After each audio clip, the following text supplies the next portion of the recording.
figure speech wali Nandrotanyo fokusnya lebih pada carbon offset dan investment. Persoalannya sekarang adalah apakah itu bisnis carbon? Karena sering orang keliru tentang bisnis carbon. 20%. Jadi kalau seandainya kita hanya bergantung kepada pertanian saja, ya, karena di pertanian kita ini kan kita hanya kebanyakan petik kemudian jual. Pengolahan di tengah-tengahnya tuh ada tapi agak sedikit. Yang berhasil sekarang ini adalah kopi. Kemudian kita di perikanan kita cuma tangkap kemudian jual. Paling buat jadi kemama sama ikan asin. Dan juga sekarang sudah ada roastery. Kemudian untuk penggalian juga begitu, kita gali kemudian jual, tapi proses di tengah-tengahnya tidak ada. Ya, tadi saya menarik Pak Edward tadi, kenapa kok bisa terjadi? Sebenarnya ini semuanya perkembangan daripada pemikiran filosofi manusia. Ya, dulu itu perusahaan-perusahaan itu hanya memikirkan profit. Ya, memikirkan profit, mencari keuntungan, kemudian terjadi dialektika hingga perusahaan juga harus memikirkan lingkungannya, people, ya, harus memikirkan orang sekitar yang beroperasi, kemudian juga harus memikirkan karyawan-karyawannya dan sebagainya. Kemudian setelah itu berkembang lagi pemikiran manusia. Ya, kalau dengan profit dan people tadi ada timbul CSR, ya. Semua CSR itu dari itu sebenarnya. Kemudian timbul lagi masalah planet. Jadi kita mencederai planet yang ada untuk mencari keuntungan ekonomi. Oleh karena itu menjadi penting untuk menjaga keberlanjutan ini. Makanya proses ini semuanya kan manusia ini kan di samping makhluk politik, tapi juga sebenarnya makhluk ekonomi. Nah, jadi ekonomi. Misalnya Islam sebenarnya itu adalah agama ekonomi. Ya, Bapak bisa melihat beberapa surat Al-Quran itu selalu berorientasi pada ekonomi. Ya, yang tadi yang waktu sebelum salat Jumat itu Diatis min sholat Jumat. Nah, itu artinya dosa juga begitu, pahala juga begitu. Semuanya kita menggunakan kajian-kajian ekonomi dalam agama Islam kita. Kalau kita bersedekah segini, apa yang kita dapat 70 kali lebih bagus daripada sedekah. Jadi karena hal inilah, karena filosofi inilah, makanya timbul ekonomi karbon, CSR dan sebagainya. Karena itu adalah revolusi daripada pemikiran manusia. Assalamualaikum warahmatullahi wabarakatuh. Carbon offset ataupun untuk pengimbangan karbon ya, dengan aktiviti-aktiviti nature based dan sebagainya ini, dia tidak wujud dalam satu isolasi. Usaha untuk mengurangkan atau memperbetulkan kedudukan iklim kita, dia melibatkan satu framework bermula daripada putusan negara-negara bawah United Nations dan mengambil masa yang lama untuk menjurus kepada undang-undang negara dan akhirnya pada corporate practices, kod perakaunan dan sebagainya. Jadi saya mungkin kurang pasti atau kurang teliti tentang keadaan di Indonesia, tapi untuk mencapai ambisi-ambisi tersebut pastinya akan ada syarat-syarat yang lain lagi, seperti contohnya accounting standards, TCDF reporting, perlu ada penekanan penggunaan SBTI mungkin atau proses-proses untuk mengira carbon accountingnya kepada mana syarikat, targeting pada carbon accounting tersebut, dan akhirnya apabila Indonesia bergerak daripada sekarang voluntary market arah compliance market, maka akan dikenakan juga peraturan-peraturan selain daripada carbon tax, mungkin juga akan dikenakan hak limit atau hak-hak tertentu berdasarkan tekanan-tekanan ataupun pledge mereka sendiri ke arah mengurangkan karbon menuju pada emisi Indonesia. Jadi ini yang berlaku di compliance market. Jadi di compliance market seperti di Eropah, di negara-negara seperti Jepang, dikenakan hak-hak ini. Ini adalah hak pembatasan banyak-banyak emisi yang ada. Kalau enggak akan ada penalty, atau kalau enggak perlu bayar carbon tax. Ya. Dan komitmennya adalah kita kalau kita lihat emisi daripada mana-mana entiti kan, serikat, kilang ke ataupun transportation company apa-apa, dia ada 3 kategori emissions dia. Kelas 1, kelas 2 dan kelas 3. Jadi kelas pertama itu, kelas 1 itu adalah kalau dibakar sendiri, dan kelas 2 adalah indirect melalui electricity, dan kelas ketiganya adalah sekiranya ada emission daripada suppliernya memberikannya bekalan, dan daripada bekalan itu pun ada emission juga yang terkena pada syarikat tersebut. Jadi syaratnya adalah dalam proses ataupun peraturan yang dilaksanakan dalam beberapa negara dikenakan pada syarikat itu adalah mereka harus mengurangkan dulu, mereka harus melaksanakan dulu pelbagai hal, reduce, replace, recycle dan sebagainya. Semua ini harus mereka laksanakan dulu, mengurangkan jumlah emisi, menukar proses, mengurangkan walaupun mereka mungkin mau mengembangkan bisnes mereka, tapi mereka harus mencapai sasaran-sasaran yang telah dikenakan berkait dengan apa undang-undang atau peraturan yang sudah dikenakan oleh negara. Lantaran itu, apabila mereka sudah mencapai matlamat itu, akan dikenakan juga selepas itu carbon tax, contohnya untuk setiap tan CO2 karbon yang masih dikeluarkan walaupun tidak melanggar apa-apa syarat awal, akan dikenakan pula carbon tax. Kalaulah sudah sampai ke satu peringkat di mana semua itu sudah selesai sebagai proses-proses mitigasinya, yang terakhir baru dibenarkan untuk di-offset. Yang terakhir baru dibenarkan untuk di-offset. Itulah sebenarnya apa yang berlaku di Singapura sekarang. Carbon tax system mereka ada proses di mana mereka tidak ada lagi hak compliance target tentang jumlah karbon lagi, tetapi mereka ada carbon tax yang akan meningkat begitu cepat sekali dalam masa 5 tahun ke depan. Dan mereka juga memberikan kebenaran offset yang berbeza-beza. Plan mereka akhirnya adalah jumlah offset itu pun akan lama-lama dikurangkan. Dan Singapura sekarang pressure mereka terhadap sustainable development itu kuat kerana pekerjanya datang dari luar, airnya datang dari Indonesia, udaranya datang dari Indonesia. Jadi semuanya dipinjam dari tempat-tempat lain kan untuk mereka menghasilkan industri. Jadi atas tekanan-tekanan itu kerajaan mereka memahami dan driving ke arah mampan itu dengan cara tersebut. Jadi harus diingatlah, carbon offset ini memang ia merupakan satu yang terlihat mekanisme, tetapi sudah diusahakan sebaiknya agar bukanlah menjadi alasan untuk menghalalkan pertambahan lagi pada beban iklim. Cuma sekarang mungkin lebih terlihat seperti itu kerana bukan majoriti negara yang ada compliance market. Contohnya negara China antara pengeluaran emisi terbesar dunia kan. Itu adalah kerana mereka memang masih dalam tempoh development. Tetapi kalau dilihat juga negara China sebelum COP26 pada 2021, mereka merupakan pelopor utama perubahan daripada coal fired kepada gas fired, tentu daripada batu bara ke arah gas. Jadi itu kerana mereka menyadari sudah tak lama lagi mereka harus. Di Amerika Syarikat itu bergantung presiden kan. Sebelum itu Trump tak bawa apa. Dia mahu berubah, tapi bila masuk Biden berubah lagi kan. Dan sekarang mereka ada dasar-dasar dengan investasi ke arah green energy. Jadi berbeza-beza mungkin pada setiap negara, tapi insyaAllah yang menjurus kepada satu usaha bersama di bawah UN, dan kita akan usahakan sebaik-baiknya. InsyaAllah ditangkap. Harap dia dikasih.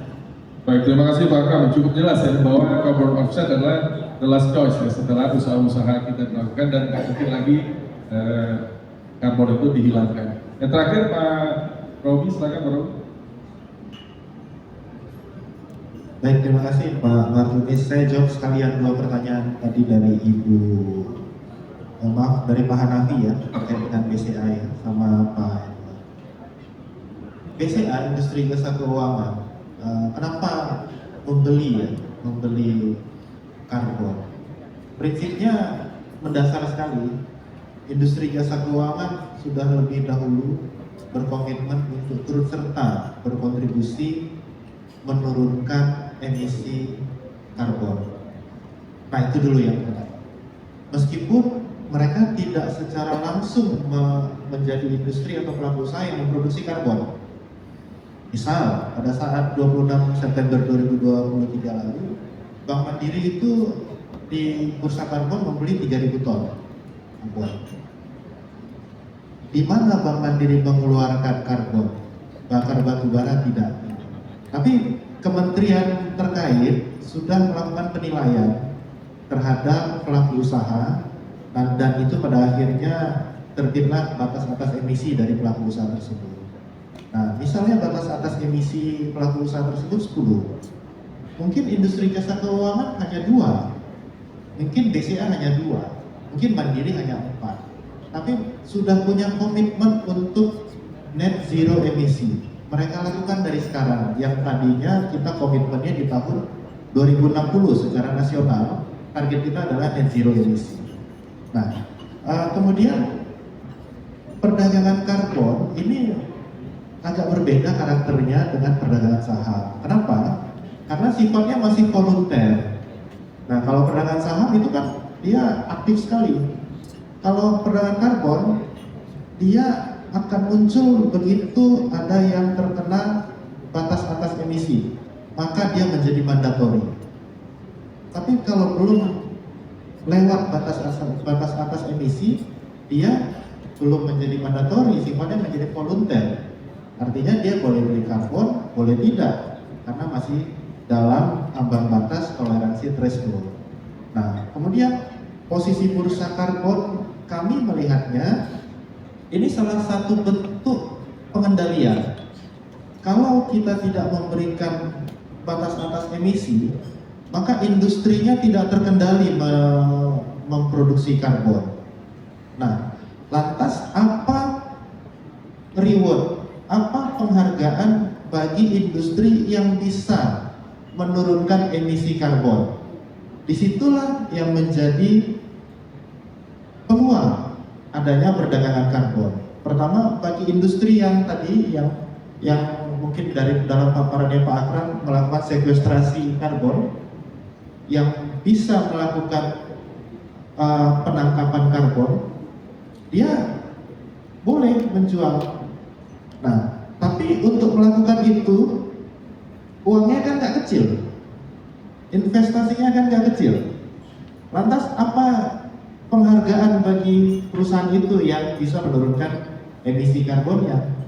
Nah, masuklah dia melalui bursa karbon ini. Jadi karena sifatnya masih volunter, kita masih melihat bahwa ini kok agak kecil sekali ya transaksinya, misalnya. Nggak seperti pasar saham ya.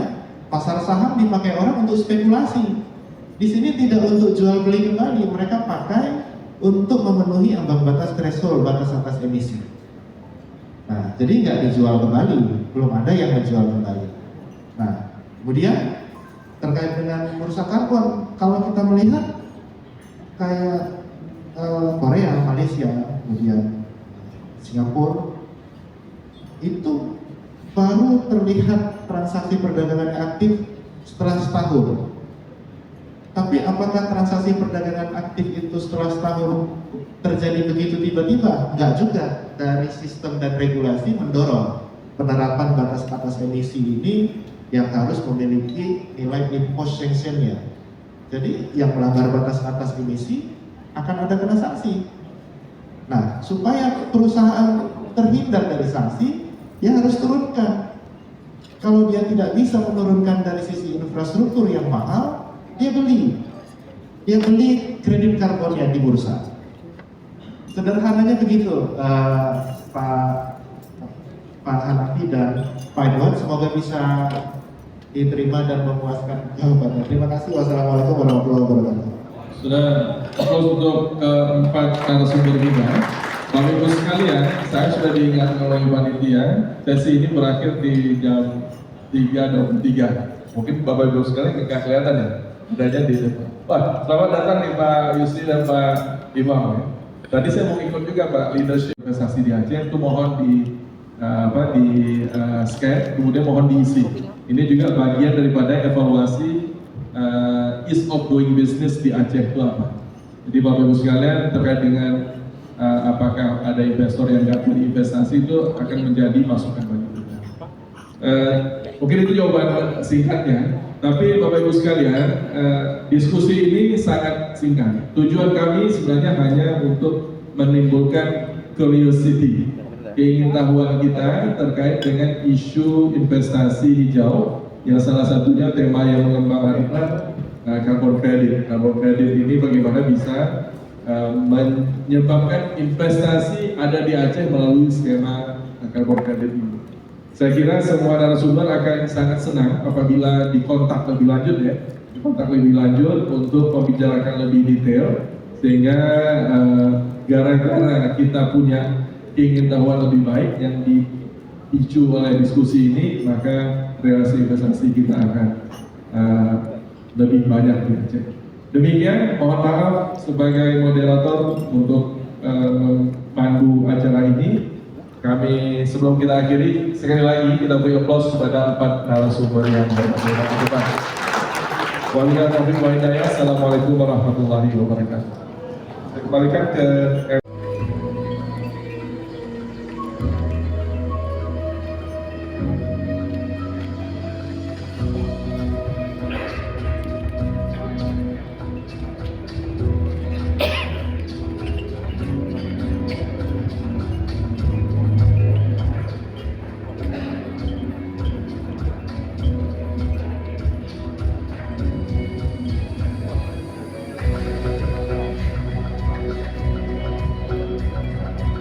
Ya, langsung saja kita akan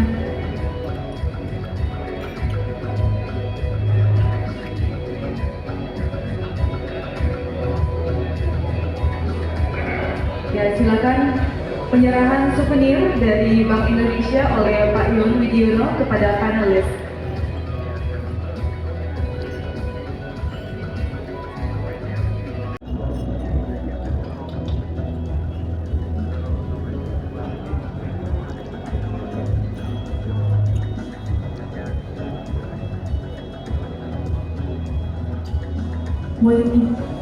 Kutaraja ini namanya, PPS Kutaraja ini adalah pelabuhan terbesar yang berada di kewenangan provinsi saat ini, di antara 21 pelabuhan kewenangan yang dipunyai oleh pemerintah Aceh. Berada tepat di titik hubung antara Samudra Hindia dan Selat Malaka. Tepatnya baik sekali, dan prospek bisnis yang ada di kawasan ini luar biasa. Hingga saat ini kita punya lahan darat sebanyak 60 hektar dan lahan laut berupa kolam pelabuhan sampai 80 hektar sudah kita. Nah, untuk lahan industrinya sendiri ada 43 hektar, dan itu baru 30%-nya digunakan untuk saat ini. Ada beberapa investor yang sudah bekerja sama dengan kita, sudah sekarang berada di kawasan, hadir bersama kita saat ini. Di ujung sana Pak Almer, yang salah satu pengusaha di kawasan PPS Kutaraja, PT Yakin Pasifik Tuna. Kemudian mungkin berhadir di antara kita Pak Johannes, PT Aceh Lampulo Jaya Bahari, yang sudah bersama kita dari sejak 2013. Kemudian ada PT Muda Perkasa dan PT Visionary Indomakmur, yang saat ini semua pengusaha ini jenis usaha yang dilakukan itu adalah pengolahan ikan. Kalau Pak Almer punya pengolahan dalam bentuk saku, mungkin jenis-jenis begitu, file ikan dan sebagainya. Tapi yang paling banyak adalah usaha cold storage untuk pengolahan ikan. Baik, kemudian kita punya fasilitas yang banyak Bapak Ibu, jadi jangan khawatir jika akan berbisnis dengan TPS Kutaraja berada di dalam kawasan. Kita punya fasilitas yang baik sekali. Sekarang pemerintah Aceh sudah membangun dengan komitmen yang tinggi. Pemerintah Aceh sudah membangun hingga lebih dari 400 meter panjang dermaga. Saat ini kita punya 3 TPI dan jalan dalam kawasan yang aksesnya baik. Mungkin ini ya. Ya, ini mungkin fasilitas. Mohon izin, boleh mulai dari awal sekali, bentar saja. Ya, berikut lanjut.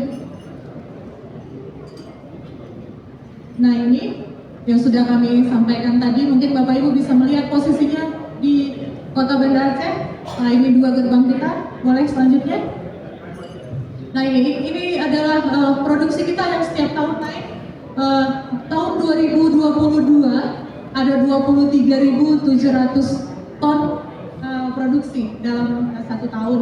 Jadi ada 3 bulan free yang tidak bisa melaut sesuai dengan musim. Tapi selebihnya kita full ikan, dan komoditi utamanya ada seperti ini, cakalang, layang begol, madidihang, yang harga tinggi ini, tonggol pisang, cerutu dan banyak. Kemudian ada unit armada kita hingga 531 unit sekarang. Mungkin selanjutnya saja. Ya, Bapak Ibu. Bapak Ibu, mungkin ini yang bisa kami sampaikan, ini perusahaan yang saat ini sudah berada di dalam kawasan. Kami persilakan Bapak Ibu untuk berinvestasi di PPS Kutaraja. Satu clue yang ingin kami sampaikan, mari kita majukan industri perikanan, karena ini salah satu yang membangkitkan perekonomian dari dasar masyarakat umum. Mungkin begitu dari kami. Untuk selanjutnya kami ada di sini, Bapak Ibu, silahkan jika akan menghubungi kita untuk pertanyaan yang lebih lanjut. Demikian, billahi taufiq wal hidayah. Wassalamualaikum warahmatullahi wabarakatuh. Alhamdulillah, sore ini kita masih semangat bisa berkumpul di sini. Yang saya hormati Pak Kepentingan Investasi, saya dan Presri dan lain.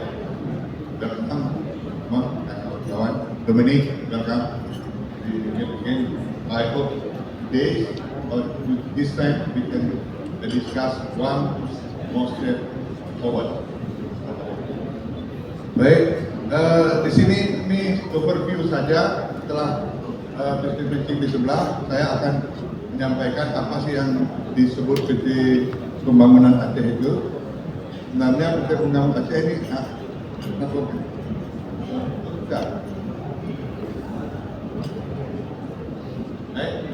PT Pembangunan Aceh ini adalah sebuah perusahaan daerah atau local government enterprise yang bertugas menggali dan mencari PAD. Sampai dengan hari ini ada beberapa anak usaha yang sudah kita jalani, baik itu subsidize ataupun juga afiliasi. Pertama adalah di gas, kita sudah melakukan kerjasama dengan sebuah perusahaan migas di wilayah kerja B, yaitu kita sebut PT Pema Global Energy, di mana sekarang kita mampu melifting sekitar 45 MMCFD dengan kondensat sekitar 95-94 barel. Ini yang sudah berjalan. Kemudian kita juga sudah prepare tentang karbon, Pak. Kenapa tadi saya juga bertanya ke Pak Robi, di mitigasi itu kita persiapkan di Aceh, Pak. Di Aceh kita punya storage besar, sekali injeksi 1000 barel. Karena kita punya storage yang ada di Aceh, itu depleted basin yang dulunya kita punya kandungan 17,2 TCF. Nah, dengan itu kita mengundang terutama kalau nantinya ada regulasi yang membolehkan import daripada itu, kita siap melayani kawan-kawan dari Singapura, terutama dari Thailand yang punya kandungan CO2 di oil and gas-nya tinggi, untuk kita simpan di sini. Kalau mengharapkan dari hutan, deforestasi itu paling tinggi 30 barel per square hektar, yang kita bisa uraikan menjadi CO2 itu menjadi karbon dan oksigen. Nah, tapi di Aceh bisa direct kita injeksikan 1000 barel, 2000 barel per sekali injeksi. So, Kemudian juga kalau CP udah kemudian juga cruise, kemudian CP3 sebenarnya untuk transshipment hub. Dengan posisi sekarang itu jumlah bank umum syariah itu ada 7. Lalu ada UUS-nya, unit usaha syariah ada 6. Dari jumlah tadi 7 PUS dengan 7 UUS ini, 2 yang besar. 2 yang besar ini, 1 sudah divisa, 1 belum divisa. Sudah lihat kekuatannya, kan? Sudah terlihat kekuatannya.